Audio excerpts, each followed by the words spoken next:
Good evening, everyone. This is Brother Noli, your speaker for tonight. And magandang gabi po sa inyong lahat, sa ating mga kapatid sa Milan. And I hope kayo po ay nakatune in ang lahat and praying na habang kayo po ay naghahanda dyan, you are sharing the link. No, huwag po natin kalimutan na suportahan ang ministry na ito. And good evening also sa ating outreaches. Amen. Sa Rome, sa Malta, sa Switzerland, and even sa Norway. Good evening po sa inyong lahat. Tayo po ay magsisimula na. At ang atin pong lesson sa gabing ito ay matatagpuan sa Romans chapter 10 verse 13. Isang verse lang po ito. And if you are a soul winner, pamilyar ka po sigurado sa verse na ito. Amen? So, ang sabi po ng Bible sa Romans 10, verse 13, for whosoever shall call upon the name of the Lord shall be saved.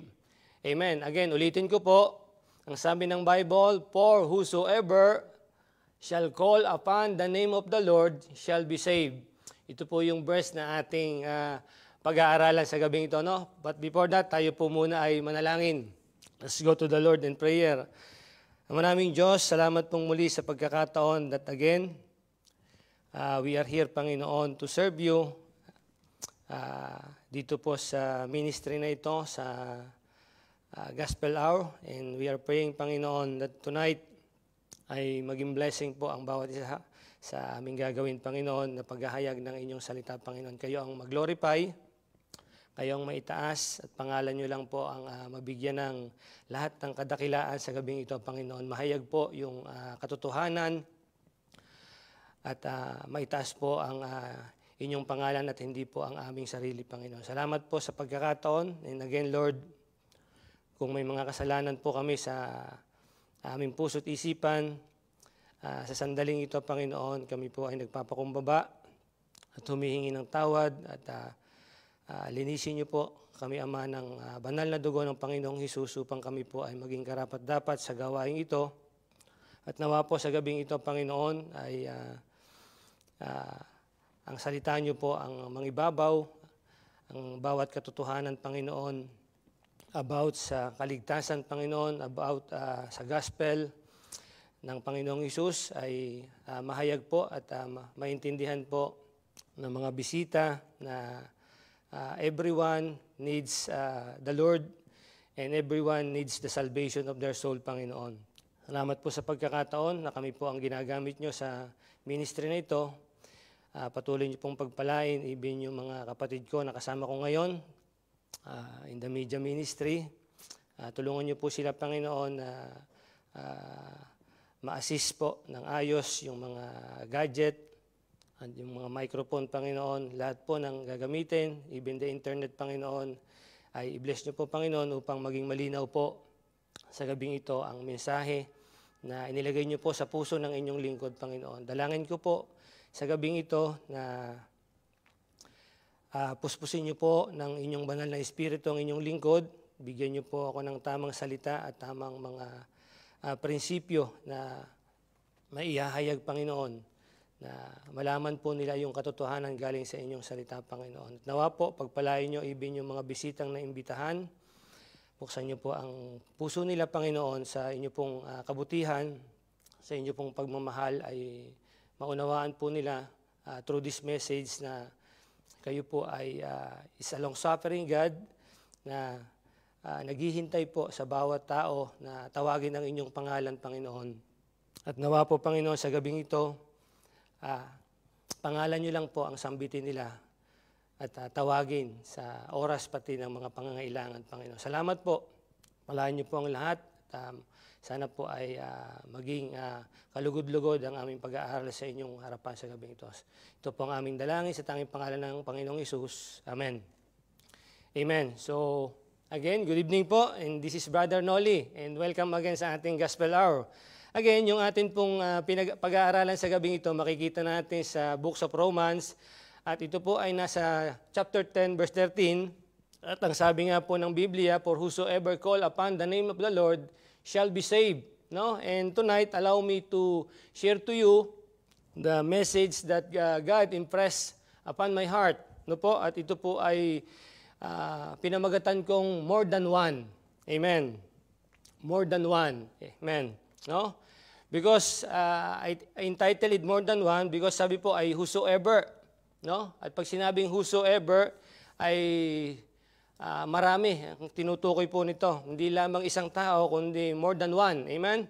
So whosoever is a plural form of a word pertaining to more than one person. Amen. So pag sinabing whosoever, ito po ay pertaining to more than one person, no? So marami, ang ibig sabihin, it's a plural, and Apostle Paul is telling us through this verse that whosoever call upon the name of the Lord shall be saved. Ito po yung kanyang malinaw na sinabi at ipinahayag dito sa verse na ito na matatagpuan po sa chapter 10 ng Roman, no?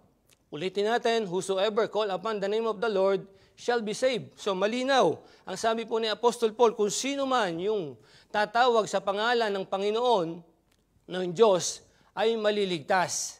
Okay? Amen. So, why he is so eager or so boldly about it? No? Bakit po siya ay ganun na lamang magsalita at may katapangan ng pagsasabi na kung sino man ang tatawag sa pangalan ng Panginoon ay maliligtas?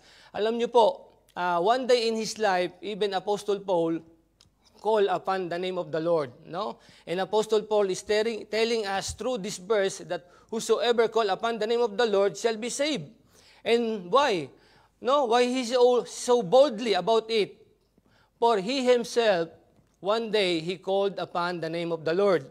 Amen. Kung babalikan po natin yung Acts sa chapter 9, ang sinabi niya po doon sa verse 6. Amen.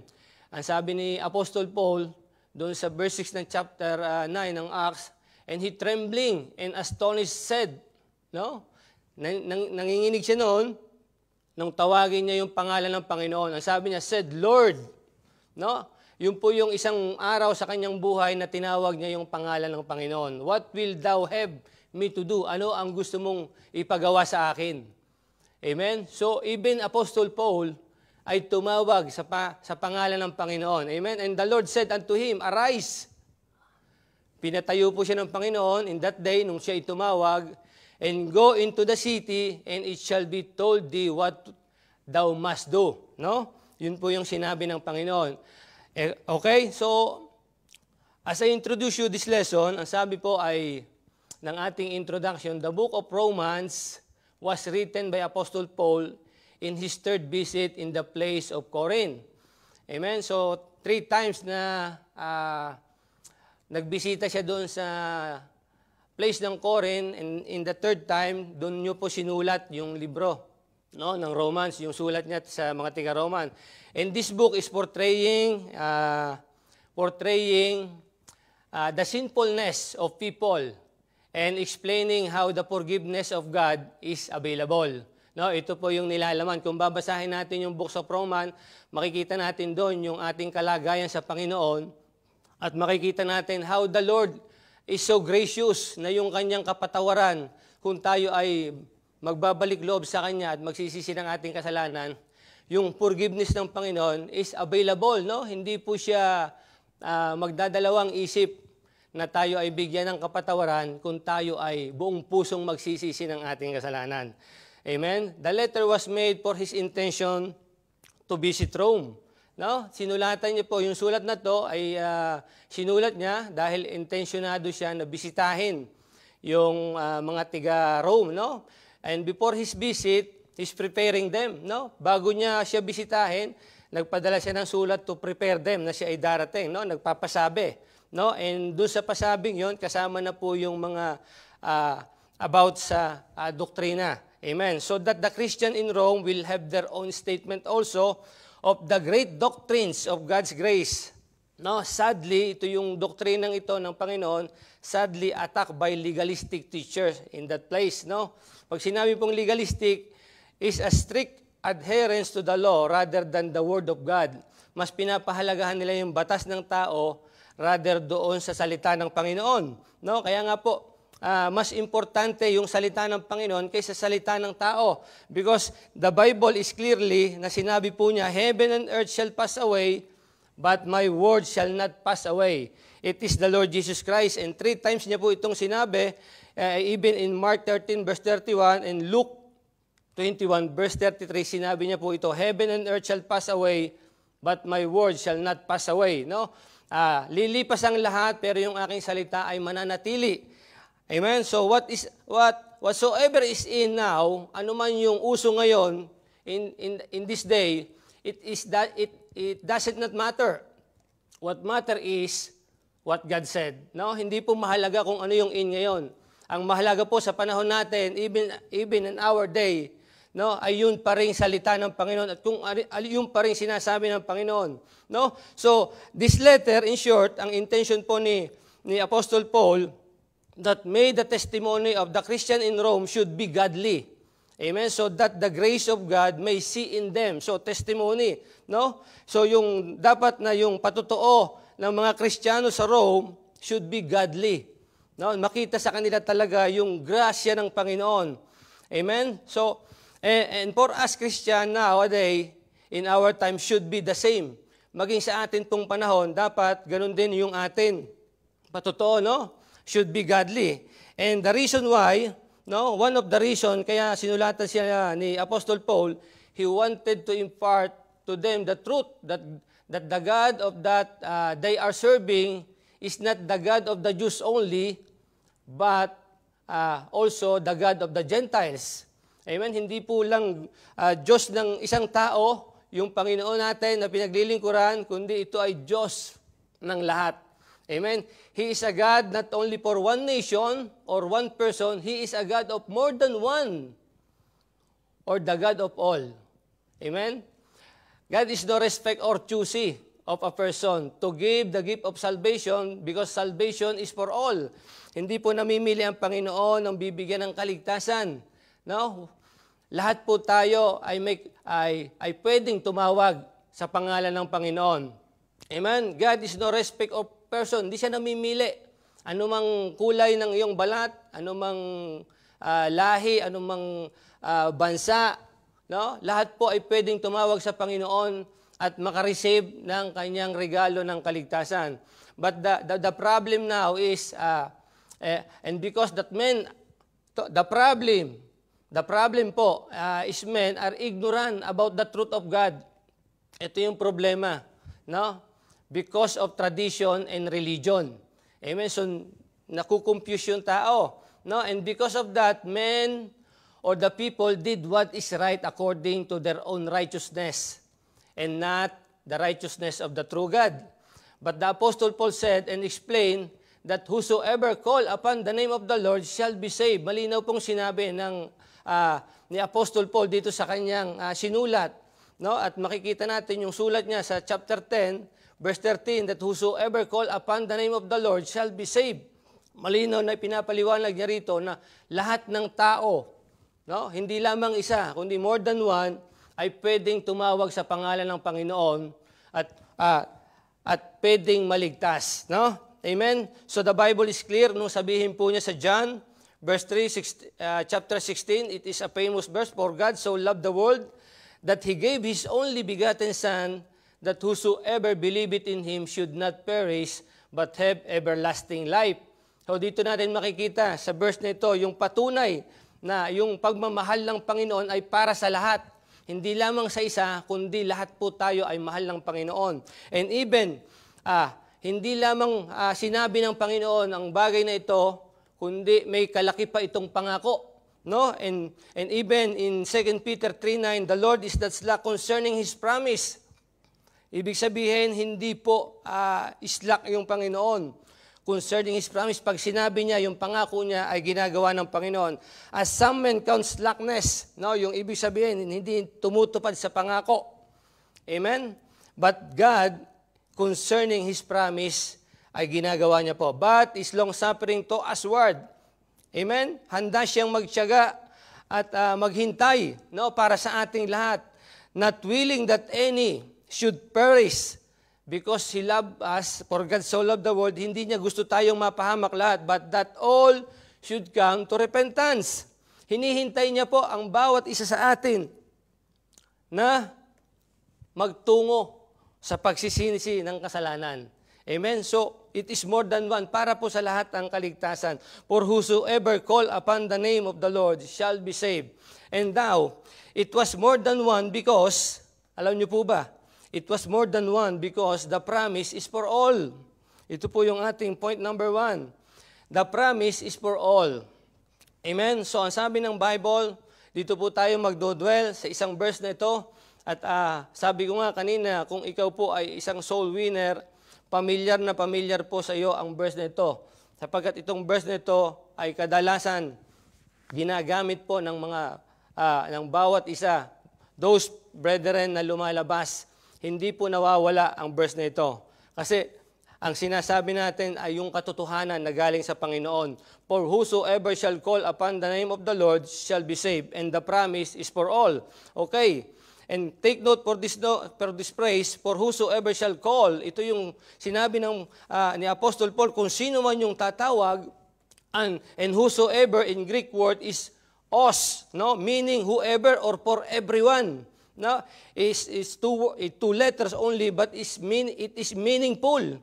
No, whosoever is for everyone, and the promise is for all. No, and promise signifies a gift graciously bestow. Yun po yung ibig sabihin. Yung pangako ay isang regalo na graciously ibinigay sa atin. Pag pangako po at pag ibinigay na regalo, regalo yan. No? At yung regalong yon na may kalakip na pangako, yun yung gustong ibigay sa atin ng Panginoon.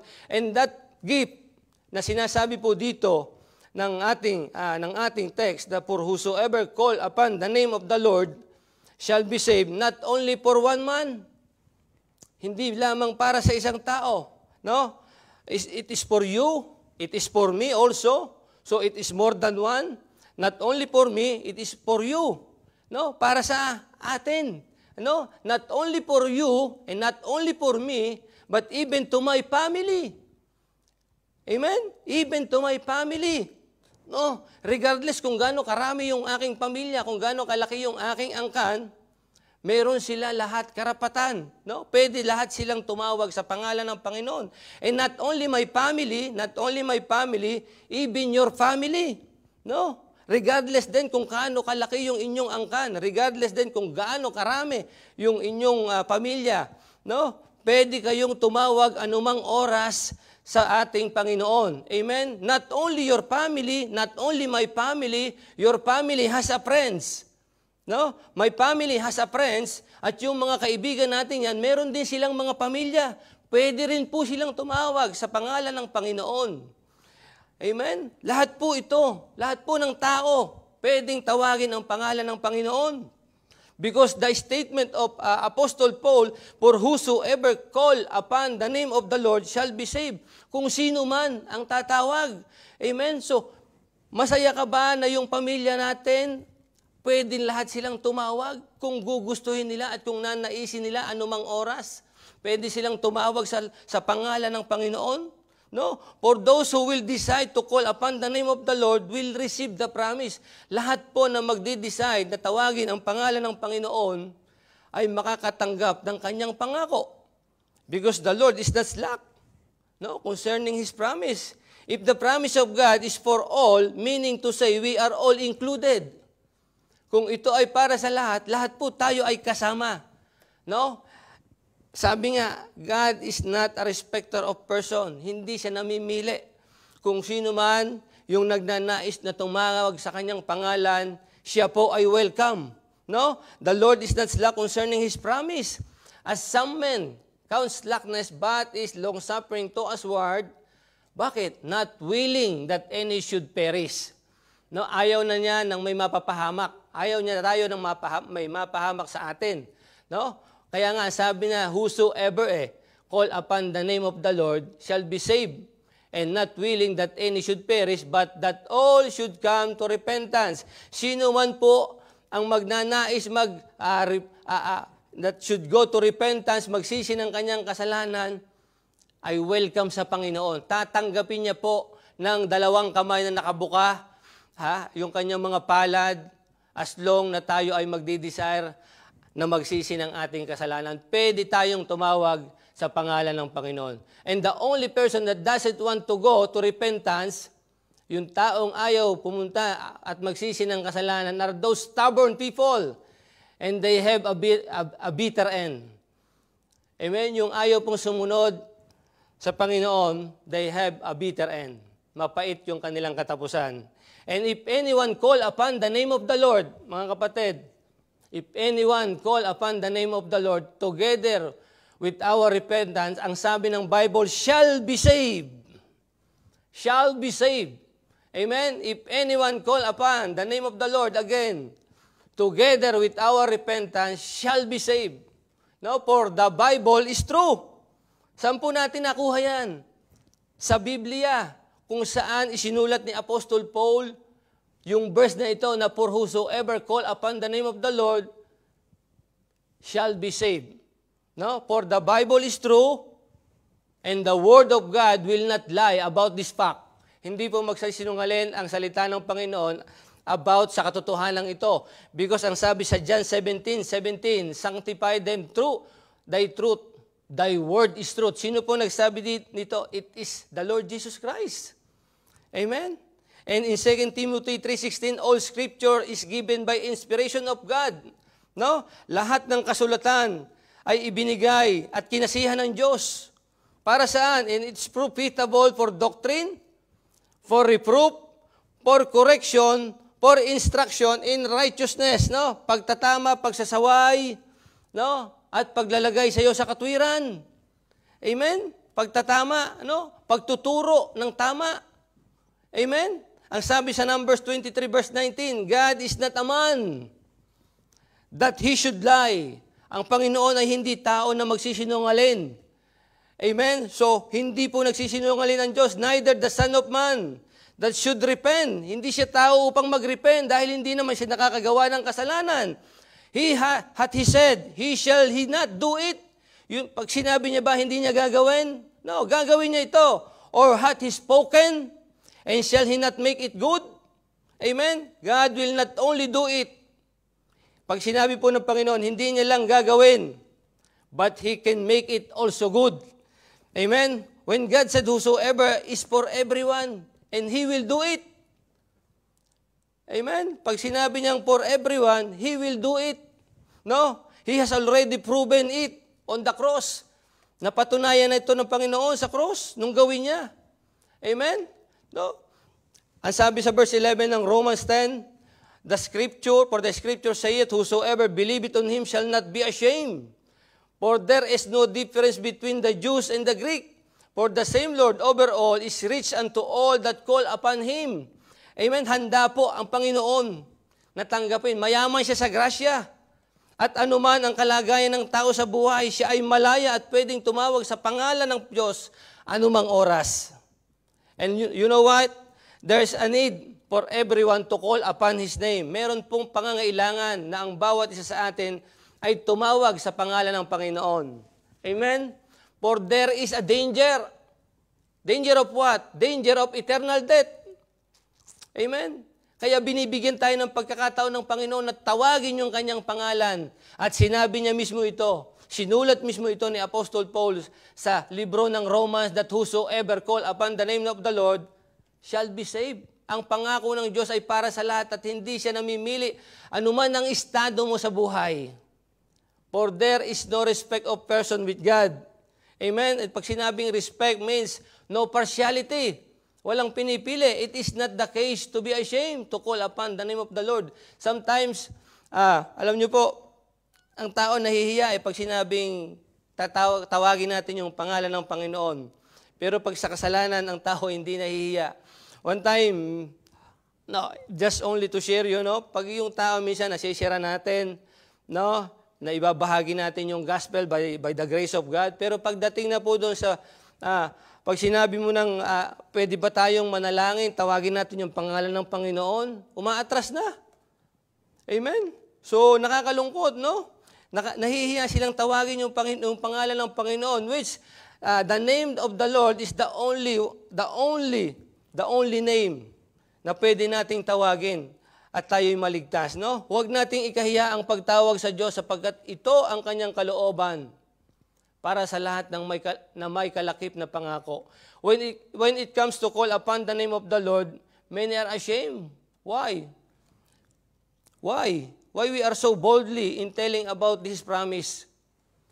Why we need to call upon the name of the Lord Jesus Christ? Because everyone need to do it. Otherwise, we will meet death and destruction. No, parang, alam niyo po, we are telling to the people na merong panganib. Pero pagdating nung time na sabihin natin na mag-pray tayo, tawagin natin yung pangalan ng Panginoon, umaatras na sila. Amen? And some of them, tinatawanan pa tayo. And it's not hard. Alam niyo po, sa ating mga bisita, it is not hard to call upon the name of the Lord. Hindi naman mahirap tumawag sa pangalan ng Panginoon. No? It becomes hard when it comes to call upon His name because of sin. Kung meron tayong itinatagong kasalanan, no, hindi tayo makatawag dahil tayo ay mayroong itinatagong hindi kaaya-aya sa ating sarili. At nahihiya tayong tumawag sa pangalan ng Panginoon dahil hindi natin maiwanan yung kasalanan na ginagawa natin. And remember, no, the promise is for all. No, darating sa buhay natin, nakakailangan nating tumawag sa pangalan ng Panginoon. Ngunit wag nating hintayin huli na ang lahat bago natin isipin ang pangalan at maalala ang pangalan ng Panginoon. Amen? So, number one, the promise is for all. And secondly, the promise is to whom who call. Amen? Atin pong second point, the promise is to whom who call. No? Ang sabi ng Bible, for whosoever shall call upon the name of the Lord shall be saved. Fact here is, whosoever call upon the name of the Lord. Ito yung katotohanan.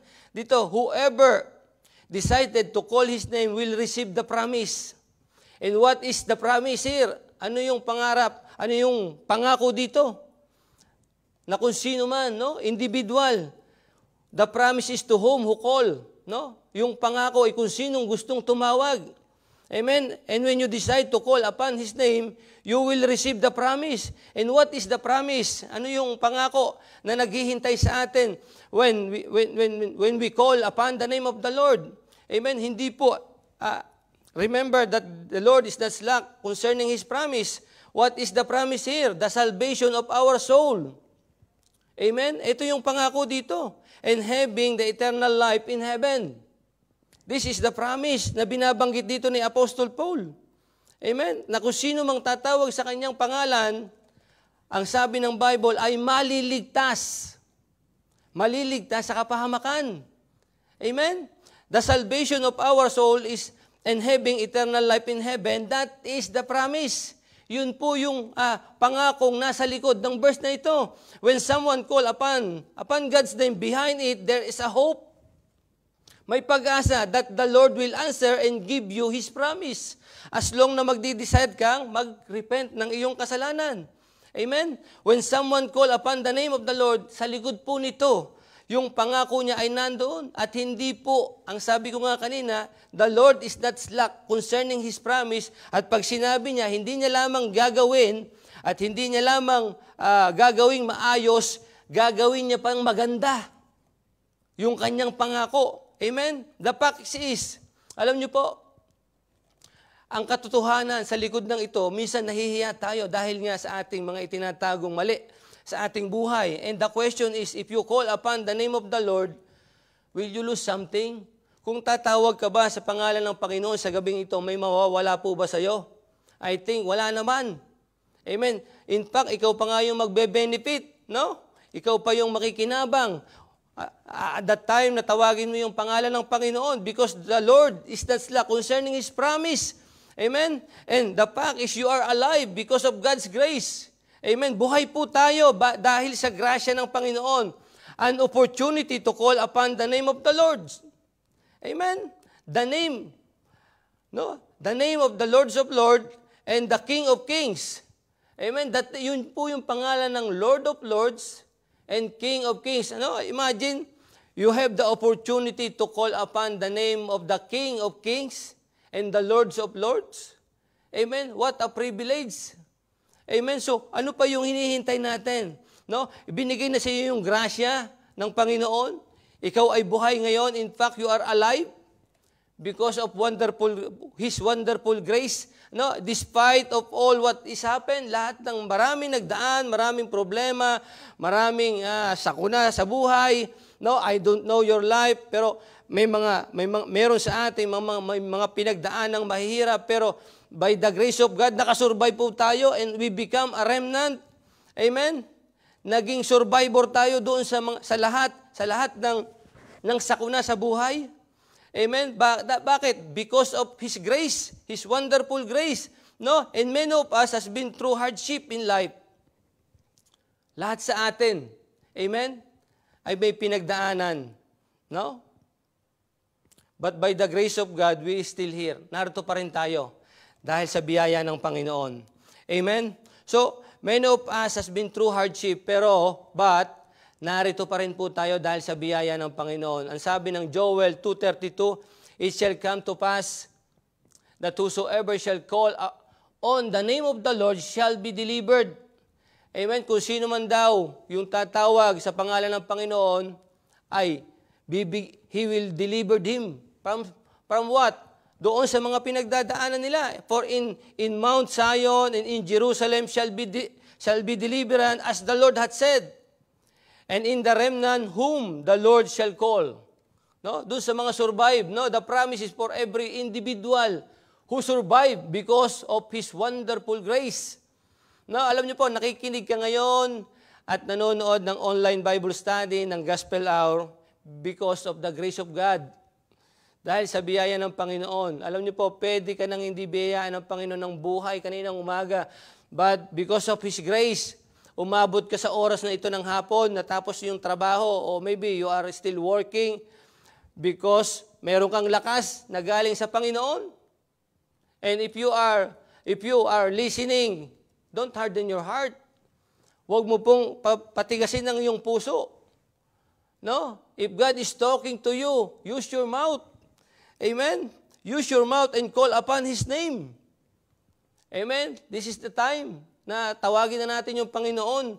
Huwag na nating hintay na kung kailan tayo wala ng lakas, kung kailan tayo ay nakaratay na sa banig ng karamdaman, doon natin tatawagin ang pangalan ng Panginoon.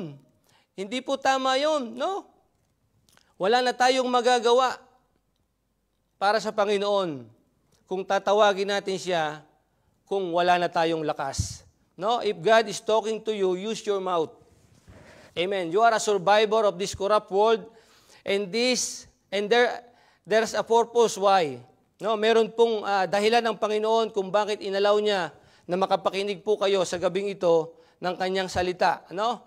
In Romans 10 verse 8, but what saith it? Anong sabi? The word is nigh thee. No? Lumalapit na yung Panginoon ang lumapit sa iyo, yung salita na ng Panginoon. Even in thy mouth, no? Maging sa iyong mga bibig, and in thy heart, no? Maging sa iyong puso. That is the word of faith. Ito yung salita ng pananampalataya which we preach tonight. Amen? Ito yung salita ng pananampalataya na ipinapahayag po namin sa gabing ito in this platform ng Gospel Hour. Amen? Yung pananampalataya sa Panginoon. The promise is to whom who call upon the name of the Lord, and the name of the Lord whose God raised from the dead, and His name is Jesus. No? Ang pangalan po niya ay Jesus Christ, kung saan tayo ay dapat manampalataya. At siya po yung inahayag namin sa inyo sa gabing ito, mahal naming mga bisita. No? That if thou shalt confess with thy mouth the Lord Jesus Christ, and shall believe in thine heart. Ang sabi ng Bible, that God hath raised Him from the dead, thou shalt be saved. Amen? Ikaw daw po ay maliligtas. Alam nyo, the person that will be deciding to call upon the name of Jesus, who God raised from the dead, will be saved. Ito yung pangako. No? At sabi ko nga kanina, yung pangakong ito, it is not for only one man. Hindi lang para sa isang individual, kundi para sa lahat. Ngunit yung sino man na magdi-decide sa gabing ito na tumawag sa kanyang pangalan, ang pangako ng Panginoon ay kaligtasan. No? Kaligtasan ng kanyang kaluluwa upang hindi siya mapunta doon sa dagat-dagatang apoy. Amen? Na nagniningas, na asupre. Amen? So nanganganib tayo na mapunta doon when time na i-reject natin yung pagtawag natin sa Panginoon and we become stubborn when we deny to call upon His name. Huwag po tayong matigas ang ulo. Don't harden your heart. Huwag nating patigasin yung ating puso. Ang sabi ng Bible, for whosoever call upon the name of the Lord, thou shalt be saved. At yung pangakong yon, hindi lamang para sa isang tao. Kapatid ko, mahal naming mga bisita. Ito po ay para sa lahat. And use your mouth. Gamitin po natin yung bibig at huwag nating sayangin yung opportunity na tayo'y buhay at malakas sa gabing ito at nakikinig ng salita ng Panginoon in this platform of Gospel Hour. Amen? Hindi po aksidente na nandyan ka, hindi po aksidente na nakapanood ka sa gabing ito. You are a remnant. You are a survivor because of God's grace. And that grace, yun po yung nagdala sa iyo dito at nag-allow upang ikaw po ay makapanood at makapakinig ng salita ng Diyos at malaman mo na kung sino man yung tatawag sa pangalan ng Panginoon, ang sabi dito ay maliligtas. Amen? And the promise is for all. Ito po ay para sa lahat. Amen? Ano man yung ginagawa mo po dyan, you pause for a while. Amen? No? Mag-isip po tayo, this is the time to call upon the name of the Lord and shall be saved. No? Hindi po, wala pong mawawala sa inyo, mga mahal naming bisita, wala pong, hindi kayo mababawasan ng kung anumang meron kayo. Just pause for a while and call upon the name of the Lord. Amen? The promise is for all who will call upon His name. And the promise is not for one, but for more than one person. Amen? For more than one person. No, hindi po namimili ang Panginoon na ito ang gusto kong iligtas. Ito ang gusto kong biyayaan ng buhay na walang hanggan. Ang sabi ng Bible, whosoever, at maging kung sino man, ibig sabihin ito po ay plural, whosoever. No? At ang ibig sabihin ay for more than one person, ibig sabihin lahat po tayo ay pwedeng tumawag anumang oras sa pangalan ng Panginoon. Amen? Hindi po nagdadamot yung Panginoon. Lahat ng biyaya, handa po niyang ibigay para sa atin as long that we are willing to repent doon sa ating mga kasalanan. Wala pong malinis sa atin. No? There is none righteous, no, not one. That what the Bible said. Amen? For all have sinned and come short to the glory of God. Lahat daw po ay nagkasala, walang nakaabot sa kanyang luklukan ng gloria. Amen? At kung gusto mo malaman kung ano yung istorya at kung ano yung kalagayan natin sa harap ng Panginoon, read the Bible. Kung gusto mo malaman yung Book of Romans, narito po, nilalaman nito yung tunay nating sitwasyon sa harap ng Diyos. Amen? And the promise is not for one, but for more than one person. At kasama ka po doon, mahal naming bisita, or kung nasaan ka man pong lugar ngayon, ang sabi sa iyo ng Panginoon, whosoever shall call upon my name shall be saved. If you will decide to call upon the name of the Lord tonight, may pangako pong kaligtasan. Amen? And number one, the promise is for all. And number two, the promise is to whom who call. And lastly, mabilis lang po tayo at tayo ay magtatapos na dito sa third point na ito. The promise is for us to be full. Amen? Ito po yung third point. The promise is for us to be full. Ang sabi ng Bible, look at this, for whosoever shall call upon the name of the Lord shall be saved. Look at the phrase full. No? Yung salitang full. The word full ay parang yung someone save you. No? Someone pull you out doon sa balon na ikaw ay malulunod sa kumunoy, no? Someone pull you out, no? Inalis ka doon. And pull, meaning to say, in the Hebrew word, anaspao, no, means to draw. No, ibig sabihin to draw, pluck away, and to be effective. Ito po yung definition niya. And draw nigh to God. Ibig sabihin, no? someone pull you out in that place, no? Na kung saan ikaw'y nakalubog sa kumunoy, inahon ka, no? At inalis ka doon sa kumunoy, no? Sa putikan. Amen? So, draw nigh, ibig sabihin, inalis ka doon at inilapit ka sa Panginoon. Amen? Sino may sabi nito? For whosoever shall call upon the name of the Lord shall be saved. And the definition of full is draw nigh. And ang sabi ng Bible, saan ka ilalapit? After mong alisin doon sa putikan ng kasalanan, my little children, these things I write unto you, that ye sin not. Amen? And if any man sin, we have an advocate with the Father, Jesus Christ, the righteous. And 2 Timothy 2:5, for there is one God, and one mediator between God and man, the man, Christ Jesus. No? It's only the Lord Jesus Christ. He is the one, no po, na magliligtas sa atin, na nagligtas sa atin sa kasalanan. Amen? And to pluck away from the danger of being perished. Ito yung isang definition, the other definition of full. No, to pluck away from the danger of being perished. Amen? Inalis ka doon, hinugot ka, at inaliw ka doon sa kapahamakan. Amen? So, that is one of the definition of full. No? Who will have all men to be saved and to come unto the knowledge of the truth, no? And to be effective in the Lord's work. This is the third definition, no? To be effective in the Lord's work. And when Apostle Paul said, for whosoever shall call upon the name of the Lord shall be saved. No, he intended to tell us that if anyone call the name of the Lord Jesus Christ, we gave him the authority to pull us out from the law of sin. No, binigyan natin ng karapatan yung Panginoon na alisin tayo doon sa batas ng kasalanan.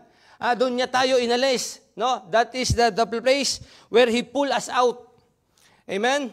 So he intended to tell us that if anyone call upon the name of the Lord, no, we are giving the authority, amen, to pull us out from the law of sin. And the law is, ibig sabihin ng law, the law is the knowledge of sin. And without the law, we will never know that we are transgressing the will of God. Alam niyo po, kung walang, sa karsada, hindi natin malalamang bawal dyan kung walang traffic sign.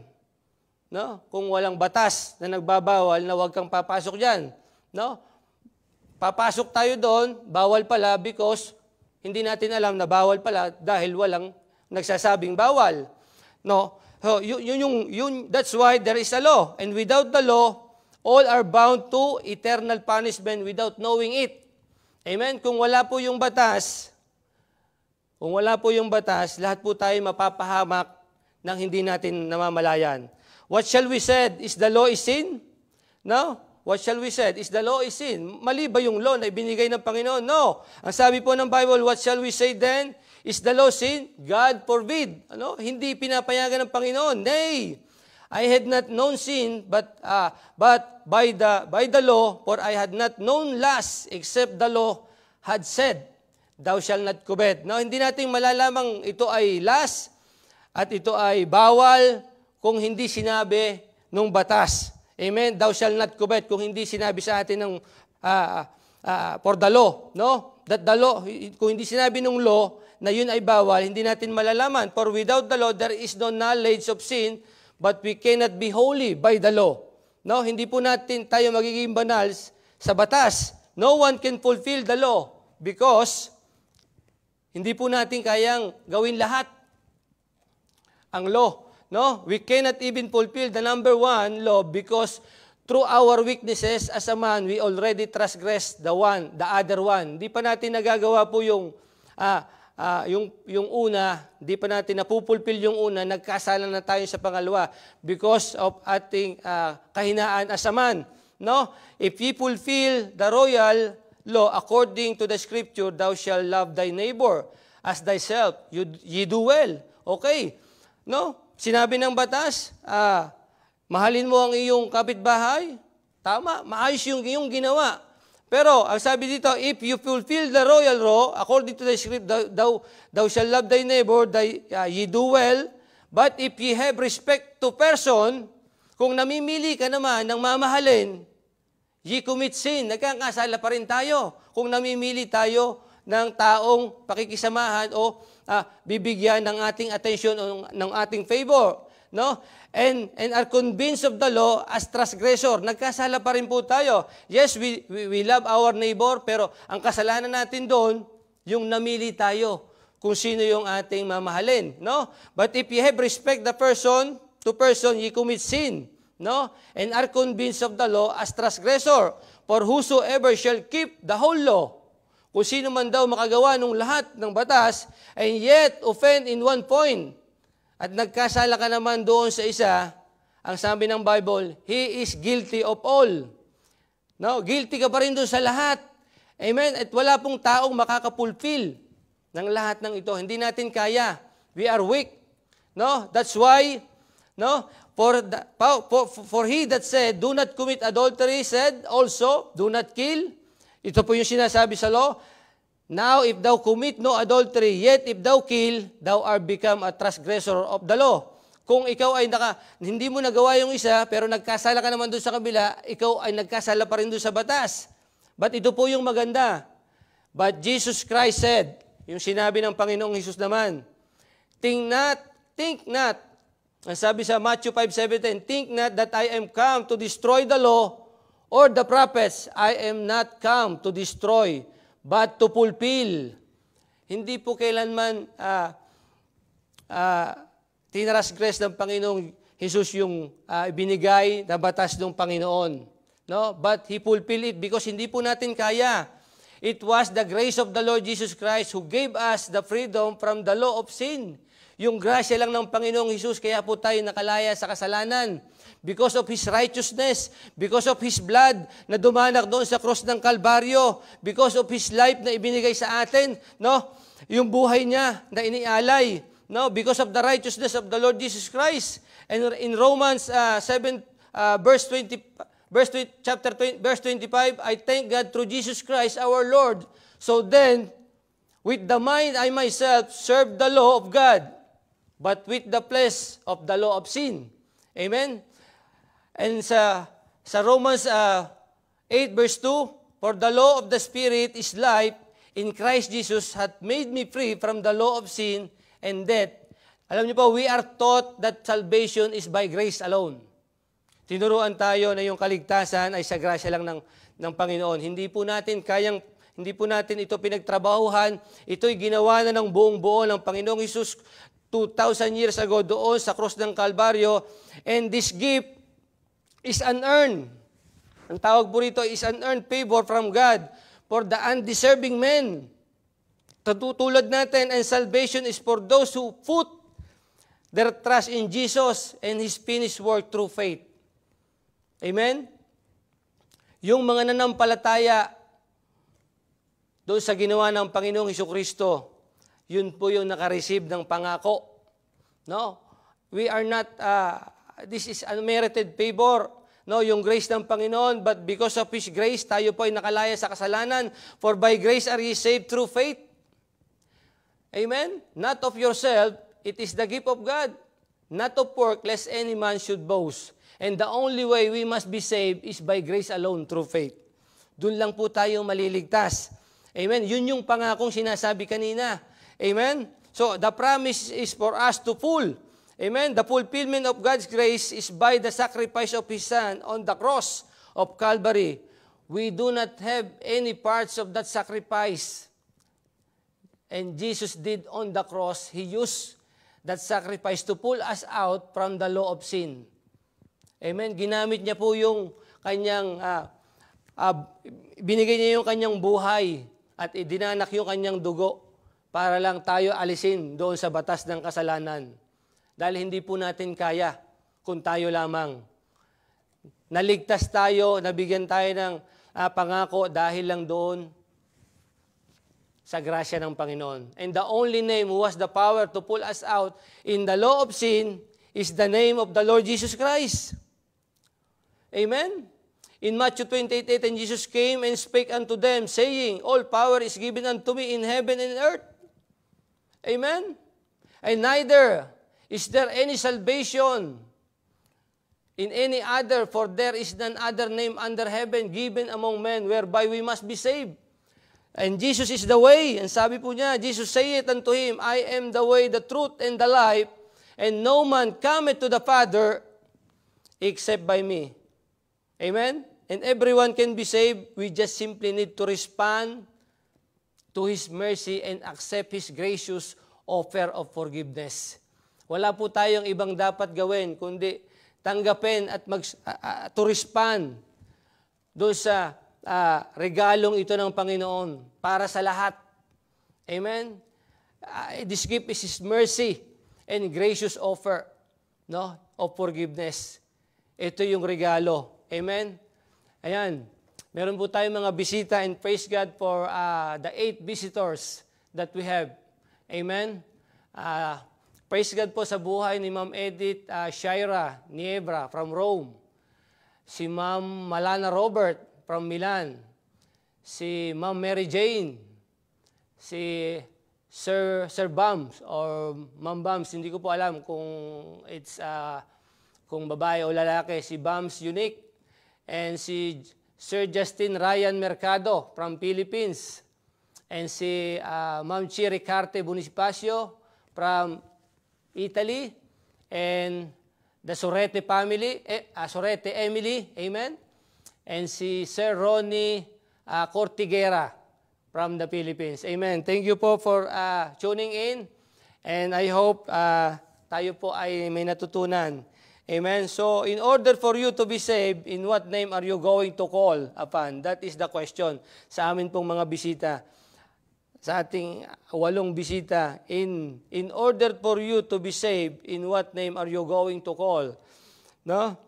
Sino po yung pangalan? As I told you kanina po, no, Jesus is the way, the truth, and the life, and no man cometh unto the Father except by Him. Siya lang po yung, the only way is the Lord Jesus Christ. Sino yung dapat natin tawaging pangalan sa gabing ito? For whosoever call upon the name of the Lord shall be saved. That is the name of the Lord Jesus Christ. And neither is there any salvation, for there is none other name under heaven given among men, whereby we must be saved. Amen? No? And Jesus came and spake unto them, all power is given unto me in heaven and earth. Amen? It's only the name of the Lord Jesus Christ, the name that we should call upon. We must call upon tonight in order for us to be saved. And sabi ng Bible, if thou shalt confess with thy mouth the Lord Jesus Christ and believe in thine heart that God raised Him from the dead, thou shalt be saved. No, kung nagnanais ka pong maligtas sa gabing ito, and we need that salvation, hindi po natin pwedeng itanggi. Everyone needs salvation. So, if you desire sa gabing ito na tanggapin po ang Panginoong Hesukristo bilang tigapagligtas ng iyong kaluluwa, amen, your soul, no? It is very important po. No, what shall profit a man if he gain the whole world and lose his own soul? Kahit na nasa iyo ng lahat ang kayamanan sa mundong ito at masusunog naman ang iyong kaluluwa sa impyerno, wala pong halaga ang buhay. Amen? But the gift of God is eternal life. For the wages of sin is death, but the gift of God is eternal life. Sa atin pong mga bisita, if you are desiring and if you want to accept the Lord Jesus Christ, please follow this prayer. And let's pray. Father God in heaven, thank you Lord sa gabing ito na nakapakinig po ako ng inyong salita. I know that the only name that I must call in order for me to be saved is the name of the Lord, none other, the Lord Jesus Christ. And Lord, sa gabing ito, ako po ay nagpapakumbaba. Humihingi po ako ng tawad sa lahat ng aking mga kasalanan, kamaliang nagawa, Panginoon, sa harap ninyo. I know, Panginoon, you are gracious God. And as you said, Panginoon, sino man ang tumawag sa inyong pangalan ay maliligtas. And I'm calling upon your name tonight, Panginoon. Patawad po sa lahat ng aking mali, Panginoon. Hugasan niyo po ako ng banal na dugo ng Panginoong Hesus na dumanak sa krus ng Kalbaryo para sa aking kasalanan, Panginoon.